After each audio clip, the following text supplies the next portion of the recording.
দর্শক, রিমান্ড মঞ্জুরের পর সাবেক দুই আইজিপিকে নেওয়া হয়েছে ডিবি কার্যালয়ে। সেখানে আছেন আমাদের সহকর্মী রাব্বি সিদ্দিকী। রাব্বির কাছে যেতে চাই। রাব্বি, হত্যা মামলার প্রাথমিক তদন্তে সাবেক দুই আইজিপির কি সংশ্লিষ্টতা পাওয়া গেছে? এই ব্যাপারে আপনার কাছে সবশেষ তথ্য কি রয়েছে?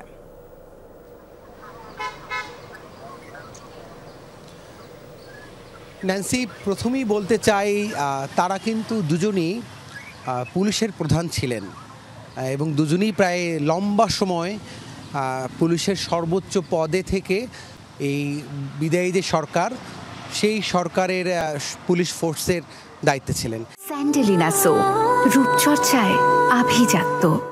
এবং সেক্ষেত্রে আসলে আমরা দেখেছি যে হেফাজতের একটি কর্মসূচি ঘিরে যখন হেফাজতকে এক রাতের মধ্যে রাজধানীর মতিঝিল এলাকা থেকে সরিয়ে দেওয়া হলো, তখন দেখেছি যে এই যে সাবেক আইজিপি AKM শহীদুল হক, তিনি এখন ডিটেকটিভ ব্রাঞ্চের অফিসে পুলিশ রিমান্ডে আছেন 7 দিনের, এবং তখন তিনি দায়িত্ব পালন করেছিলেন এবং সেই ওই সময়ে কমিশনার ছিল বেনজির আহমেদ, এবং যিনি নানান কারণে দেশের বাইরে পালিয়ে আছেন, তার বিরুদ্ধেও কিন্তু দুদকের তদন্ত চলছে।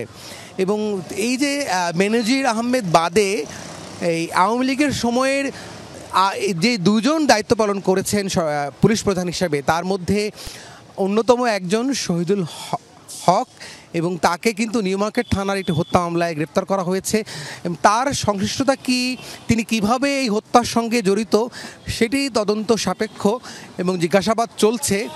তবে একটি বিষয় পরিষ্কার, আমরা দেখেছি গণমাধ্যম কর্মী হিসাবে যে বিদায়ী আইজিপি চৌধুরী আবদুল্লাহ আল মামুন, যিনি র্যাবের প্রধান ছিল, সবশেষ পুলিশ প্রধান, তিনি কিন্তু স্বরাষ্ট্রমন্ত্রী যখন বলেছেন যে শক্ত হাতে ছাত্র আন্দোলন দমন করতে হবে, তার বাহিনী কিন্তু তখন দেখেছি যে সারা দেশে ছাত্র জনতার যে অভ্যুত্থান, যে আন্দোলন, সেই আন্দোলন দমাতে তারা কিভাবে নির্বিচারে গুলি করে মানুষ হত্যা করেছে। তো এই নির্বিচারে গুলি করে মানুষ হত্যার জন্য যেমন দায়ী স্বরাষ্ট্রমন্ত্রী, তিনি যখন নির্দেশ দিয়েছেন আইজিপিকে, সাবেক আইজিপি তার দায়িত্ব পালন করেছেন, তিনি তার অধীনস্থ যারা আছেন পুলিশ অফিসার আছেন, তাদেরকে নির্দেশ দিয়েছেন। আসলে এটি একটি চেইন অফ কমান্ড, সেই চেইন অফ কমান্ডের সঙ্গে রাব্বি, আপনাকে ধন্যবাদ, আপনি আমাদেরকে বিস্তারিত জানিয়েছেন।